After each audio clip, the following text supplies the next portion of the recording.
मेरा नमस्कार। मैं किरण अकेडमी चेक से। आप या आपका कोई रिलेटिव कंफ्यूज है बेस्ट स्कूल सर्च करने में या कोचिंग सर्च करने में, तो अभी जाइए अकेडमी चेक वेबसाइट पर और सर्च कीजिए अपनी पसंद की स्कूल कोचिंग। अगर आप अकेडमी चेक के थ्रू किसी भी कोचिंग में एडमिशन लेते हैं तो आपको गारंटी डिस्काउंट मिलेगा, साथ ही उस अकेडमी की आपको रिफंड जानकारी भी मिलेगी। तो जैसा कि लगातार हम आपके सामने जो अचीवर हैं उनकी जर्नी लेते हुए आ रहे हैं, तो आज ही हम मिलेंगे हरीश कुमार जी से, जिन्होंने 2023 में कंप्यूटर इंस्ट्रक्टर की एग्ज़ाम क्रैक करी है। तो जानते हैं इनकी जर्नी और कैसे इन्होंने एग्ज़ाम क्रैक करी, सभी जानकारी इनसे लेते हैं। नमस्ते हरीश जी। नमस्ते। आपका हमारे अकेडमी चेक यूट्यूब चैनल में स्वागत है। बहुत बहुत बधाई आपके सिलेक्शन पर। और तो आज हम जो स्टूडेंट्स जो तैयारी कर रहे हैं इस एग्ज़ाम की, उसको ये गाइडेंस मिलेगी कि कैसे इस एग्ज़ाम को क्रैक करना है, तो उसी के रिगार्डिंग हम आपसे क्वेश्चंस पूछेंगे। तो जिसमें सबसे पहले मेरा सवाल ये है कि आपने एग्ज़ाम किस ईयर में क्रैक करी, वो बताइए। मेरी एग्जाम हुआ था 2022 में। 2022 में आप करी। तो सर सबसे पहले जो एग्ज़ाम है कंप्यूटर इंस्ट्रक्टर, इसके बारे में थोड़ा बताइए कि कब कितने फॉर्म भरे जाते हैं, जैसे कि फर्स्ट एग्ज़ाम हो गया, उसके बाद जैसे प्री एग्ज़ाम हो गया, मेंस एग्ज़ाम हो गया, वो सारी एग्ज़ाम की जानकारी हमें दीजिए। देखिए मैडम जी, सबसे पहले तो राजस्थान में पहली बार ये भर्ती निकली थी कंप्यूटर इंस्ट्रक्टर की। पहली बार था। अच्छा, फर्स्ट टाइम ही ये राजस्थान में पहली बार निकली थी। ओके। तो इसमें जो बीटेक हैं, एमटेक हैं और कंप्यूटर इंस्ट्रक्टर में जो क्वालिफाई मांगा था, एक तो BCA, हाँ, तो ग्रेजुएशन होती है। इसके अलावा कॉलेज के साथ में इसके बाद डिप्लोमा था कंप्यूटर साइंस का 1 साल का, वो सभी एलिजिबल थे फॉर्म अप्लाई के लिए। उन सभी ने फॉर्म लगाया था। और राजस्थान की पहली भर्ती है कंप्यूटर साइंस के लिए। जी जी। तो अभी ये कंपलसरी हो गया है या अभी हर ईयर एग्ज़ाम आएगी? अभी राजस्थान में कई स्कूलों में कंपल्सरी सब्जेक्ट बना दिया गए हैं और अभी कई स्कूलों में अभी सब्जेक्ट है नहीं। तो बाकी धीरे धीरे सरकार योजना निकाल रही है हर स्कूल के अंदर कंप्यूटर अनिवार्य किया जाए, क्योंकि आजकल हर एक चीज़ टेक्निकल हो गया है। तो हर स्कूल में कंप्यूटर की रिक्वायरमेंट है। बिना कंप्यूटर हम कुछ चीज़ पॉसिबल नहीं मान सकते, इसलिए कंप्यूटर की रिक्वायरमेंट है। और आने वाले भविष्य में भी कंप्यूटर काफ़ी वैकेंसियाँ देखने को मिलेगी उनको। तो सर इस एग्ज़ाम में ओनली 1 पेपर ही रहता है? हाँ, ओनली सिंगल पेपर था। इसमें वैसे 2 पेपर थे, एक ही टाइम लगा था। 2 पारी हुई थी। अच्छा। फर्स्ट पारी, सेकंड पारी, 2 पेपर थे। एक ही दिन में हुआ? एक ही दिन में हुआ था। और इसमें दोनों पेपर में 40% पास मार्किंग थी। ठीक है। तो जो दोनों पेपर में ऑप्शंस वाले ही क्वेश्चन थे? हाँ, ऑप्शन वाले थे, MCQ टाइप थे। अच्छा। नेगेटिव मार्किंग थी 1/3। 1/3 नेगेटिव मार्किंग थी। ठीक है सर। तो पेपर का टाइमिंग, मतलब ड्यूरेशन क्या थी पेपर टाइमिंग? 3 घंटे का था। 3 घंटे का, दोनों 3 घंटे की थी। Okay sir. तो सर मतलब जब आपने क्रैक किया और रिजल्ट आया, वो कैसा अनुभव था, वो बताइए। देखिए, जिस दिन रिजल्ट आया तो मेरे को बिलीव नहीं हो रहा था। ठीक है, उस दिन मैंने सबसे पहले मेरे ग्राम सेवक जी है, मेरे दोस्त है, उन्होंने जस्ट मेरे को कॉल किया कि तुम्हारा रिजल्ट आ गया है। तो उस टाइम मैं रिजल्ट भी चेक करा था, तो मेरे को समझ में नहीं आ रहा कि ये सपना है या हकीकत है। बिल्कुल बिल्कुल। तो फिर मैंने देखा रोल नंबर तो मेरे को मिल गए लिस्ट के अंदर। ठीक है, इतना मैंने उनको बताया। फिर भैया से बात हुई। फिर जब जैसे भैया से बात हुई थी तो मतलब कि मेरे को अपने आप में बिलीव नहीं हो रहा। मैं किसी फैमिली वालों को बिलीव हो रहा था कि क्या सच में हो गया था क्या। बिल्कुल। तो वो दिन तो उस नाइट सो ही नहीं पाए थे। स्कूल कब ज्वाइन करी? मेरी स्कूल ज्वाइनिंग थी 15 अप्रैल 2023 को। फर्स्ट स्कूल हमारी यही राजकीय स्कूल है? यही राजकीय स्कूल है, सिन्नत सिंह नाम इनका। जी जी। तो सर थोड़ा स्कूल के माहौल के बारे में बताइए कि आपको यहाँ पे कैसा लग रहा है? देखो, स्कूल मेरी लाइफ की पहली स्कूल यही है जहाँ मैंने ज्वाइन किया है और सबसे अच्छी स्कूल लगी मेरे को। यहाँ का स्टाफ का जो एनवायरनमेंट है, व्यवहार है, कल्चर है, बहुत अच्छा लगा मेरे को। मतलब कि यहाँ से ऐसा परिवार की तरह फील होता है। ऐसा लगता नहीं है कि हाँ कहीं बाहर जॉब कर रहे हैं। Right sir, right. सब फैमिली की तरह ही हैं। बिल्कुल सर, बिल्कुल। जैसे कि आज के टाइम पे हम जैसे कि कंप्यूटर की बात करें तो यहाँ पे जैसे स्कूल में आप बच्चों को कंप्यूटर सिखाने का, तो उसमें वो क्या प्रोसेस रहती है, जैसे कैसे सिखाते हैं आप? देखो, हमारे क्या है कि स्कूल के अंदर एक तो ICT लैब है, कंप्यूटर की लैब है, एक प्रोजेक्टर है और स्मार्ट TV लगा रखे हैं। ठीक है, बोर्ड के समान है, प्रोजेक्टर की तरह क्लासों के अंदर। तो हमारी क्या है, प्रोजेक्टर पे क्लास होती है और बच्चों को कंप्यूटर लैब के अंदर ले जाते हैं और वहाँ पे बच्चों को कंप्यूटर सिखाते हैं। बेसिक जो कंप्यूटर होता है, जैसे हम कोर्स करवाते हैं बच्चों को, RCIT का है, PGDCA कोर्स होता है, तो वहाँ पे कंप्यूटर की बेसिक जानकारी सिखाते हैं। तो मैं क्या है कि बच्चों को यहीं पे जो सारी इन्फॉर्मेशन है बच्चों को यहीं पे सिखाता हूँ, ताकि इन फ्यूचर भविष्य में आज के टाइम पे हर कंपटीशन में कंप्यूटर आता है तो बच्चों को कंप्यूटर में कोई समस्या ना आए। क्योंकि अगर कंप्यूटर में नींव अगर मजबूत है बच्चों की तो आगे कंपटीशन टेक्निकल का ही है, सब कुछ कंप्यूटर साइंस का ही है, तो आगे बच्चों को दिक्कत नहीं आएगी। तो सर ये तो हमने एग्ज़ाम के बारे में जाना, स्कूल के बारे में जाना। अब जो स्टूडेंट्स तैयारी कर रहे हैं उनके लिए सवाल है कि आपने जब एग्ज़ाम क्रैक करी तो उससे पहले क्या क्या प्रॉब्लम्स आई एग्ज़ाम से रिलेटेड, सबसे जो हार्ड सब्जेक्ट आपको लगा उसको कैसे आपने उस प्रॉब्लम को कैसे सोल्व किया वो बताइए। देखो मेरा जो था कि मैंने जैसे कॉलेज किया, कॉलेज में जब मैंने पोस्ट ग्रेजुएशन किया कंप्यूटर साइंस से एमसी किया, उसके बाद से ही मैंने कंप्यूटर साइंस की प्रिपरेशन स्टार्ट कर दी थी। और एक जो हमारा जो सिलेबस था, जो मैंने ग्रेजुएशन में और पीजी में पढ़ा था, सब मटेरियल वही था।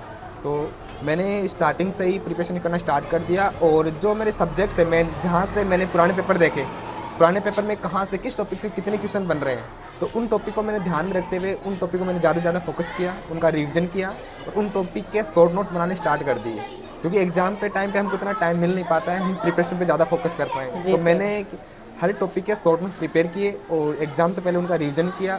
और मेरा टारगेट ये रहता था कि डेली का मतलब एक टॉपिक सेलेक्ट करता, उस टॉपिक के कम से कम 100-200 MCQ सोल्व करना। अच्छा। और ज़्यादा से ज़्यादा मैंने अलग अलग कोचिंग के मैंने मॉक पेपर सोल्व किए थे और इसी का मेरे को मेन एग्जाम में बहुत फ़ायदा मिला। मतलब जितनी ज़्यादा प्रैक्टिस उतना बेनिफिट। हाँ, प्रैक्टिस है, जितनी ज़्यादा प्रैक्टिस करोगे उतना ही ज़्यादा आपको मतलब कि एक MCQ के माध्यम से हम थ्योरी की तरफ चलो, मेरा तो ये मानना है। क्योंकि हम जब क्वेश्चन देखेंगे किस टाइप का क्वेश्चन बन रहा है, उसके क्या ऑप्शन है, उस ऑप्शन के बिहार पे हम थ्योरी की तरफ चले। क्योंकि थ्योरी हमने पढ़ रखी है पहले, अगर आपने पहले थ्योरी पढ़ी है उसके बाद में ज़्यादा से ज़्यादा MCQ प्रैक्टिस करो और उसके साथ में जहाँ से आपको टॉपिक में समस्या है उस टॉपिक को देख के उस टॉपिक को क्लियर करो वहाँ से, और उसके शॉर्ट नोट्स बना लो आप, ताकि आपको समस्या नहीं आए बाद में। बिल्कुल सर, बिल्कुल।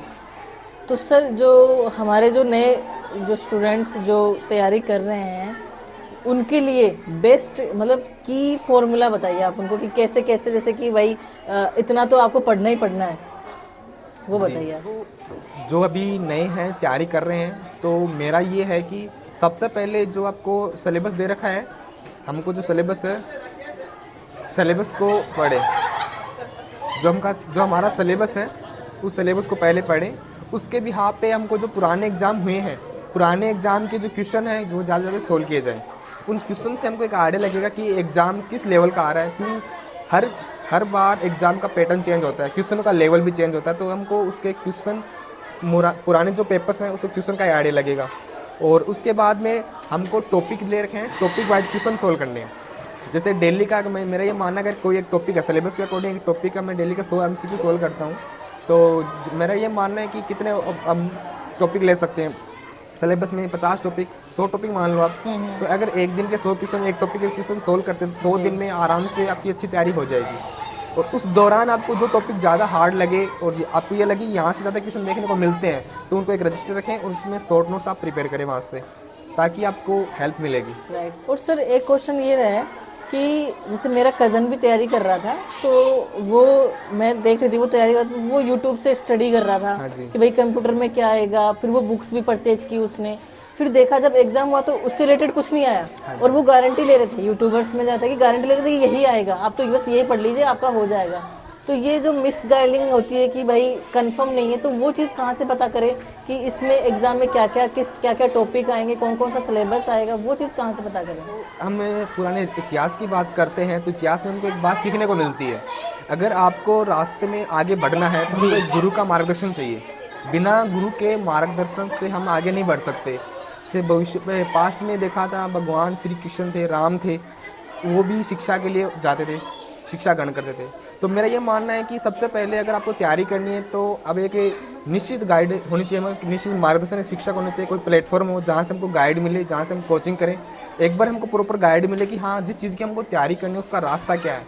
क्योंकि जो हमको गाइड करवाते हैं तो उनको पता होता है कि वो उस रास्ते से गुजर चुके हैं, जो रास्ते से गुजर चुके हैं उस रास्ते के बारे में अच्छे से जानते हैं, अपना अनुभव शेयर करते हैं, उन्होंने कहाँ पे गलतियाँ की हैं वो भी हमारे साथ शेयर करते हैं, और उन्होंने जो सफल हुए हैं वो भी सफल भी आपकी कहानी आपके साथ शेयर करते हैं। तो वो उस चीज़ के बारे में हमको पता लगता है वहाँ पे, तो वो हमको ये बेनिफिट मिलता है कि हमको वो बताते हैं कि आपको इस प्रकार से ये तैयारी करनी है। अगर हम वैसे कभी किसी यूट्यूब चैनल पे जाते हैं, किसी दूसरे पे जाते हैं, तो हम मिस गाइड अपने आप होंगे, क्योंकि सब अपने अपने तरीके बताते हैं। अगर हम एक निश्चित प्लेटफॉर्म पे रह के किसी गुरु के मार्गदर्शन में अगर एक रास्ते से चलेंगे तो सफलता जरूर मिलेगी। सर इसीलिए मैं ये वीडियो जागरूकता के लिए है कि भाई आप जैसे सिलेक्टेड हैं तो आप जो बताएंगे वो वही कि सिलेक्टेड है तो आप क्लियर कट चीजें सामने ला रहे हैं स्टूडेंट्स के। मैटर ये नहीं करता कि आप एक टाइम पे अलग अलग गाइड पढ़े, मैटर ये करता कि आप एक गाइड को कितनी बार पढ़ते हो और आपने जो पढ़ा उसमें कितना सीखा, आपने कितना नॉलेज ग्रहण किया उस टॉपिक से। मेन चीज़ वही गाइड करता है। बिल्कुल सर बिल्कुल, क्योंकि पढ़ाने वाले सबका मटेरियल तो सेम होता है, उस पढ़ाने का तरीका अलग अलग होता है, किसी को समझ में आता है किसी को नहीं आता है।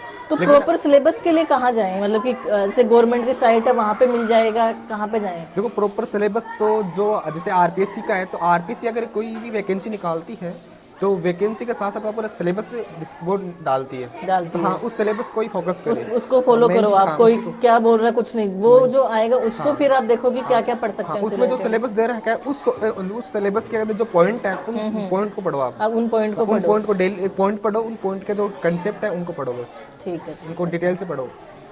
Okay, thank you sir. तो सर जो भविष्य के लिए स्टूडेंट्स हैं या जो कंप्यूटर इंस्ट्रक्टर है तो उसमें क्या क्या और भविष्य में अच्छा हो सकता है और क्या क्या हम स्कूल्स में और नई चीज़ें क्या क्या ला सकते हैं उसके बारे में बताइए, जो स्टूडेंट्स के लिए और बेनिफिट रहे। स्कूल में तो फिलहाल पहले के समय में तो ओनली ब्लैक बोर्ड पे स्टडी होती थी, और आज का जो टाइम चल रहा है उसमें हर स्कूल में आईसीटी लैब हो चुकी है। कंप्यूटर हर स्कूल के अंदर है, कंप्यूटर में अब गवर्नमेंट ने अभी हाल ही में डिजिटल बोर्ड भी दिए हैं, प्रोजेक्टर भी दिए हैं, जहाँ पे कंप्यूटर पे आपको सीखने को मिलेगा। क्योंकि एक तो हमें थ्योरेटिकल जो चीज़ें देखते हैं, एक हम जो लाइव प्रैक्टिकल चीज़ देखते हैं, क्योंकि जितना प्रैक्टिकल इमेज के द्वारा हम किसी चीज़ को देखते हैं माइंड में ज़्यादा जल्दी कैप्चर होती है। तो सरकार की भी यही योजना है कि अगर हमको जो नींव है देश की बच्चों पे डिपेंड करती है, वो कब आगे बढ़ेगा जब बच्चे सीखेंगे, और सीखें कब जब हम उसको ऐसी नॉलेज बेस्ड शिक्षा दें। तो नॉलेज बेस्ड कंप्यूटर से शिक्षा फिलहाल सबसे बेस्ट है जो अब डिजिटल बोर्ड पे पढ़ाई जा रहे हैं। आपने हमें टाइम दिया, अकेडमी से को टाइम दिया, उसके लिए बहुत बहुत धन्यवाद। तो आज हमने हरीश सर से सारी जानकारी ली एग्ज़ाम के बारे में, कहाँ पे आप स्टडी करें, कौन सी गवर्नमेंट साइट पे जाके आप पूरा कोर्स के बारे में जानें और क्या क्या आपको पढ़ना चाहिए, वो सारी जानकारी हमने सर से ली है। तो ऐसे ही जानकारियों के लिए बने रहिए हमारे YouTube चैनल पर। तब तक के लिए मिलते हैं। जय हिंद, जय भारत। Thank you.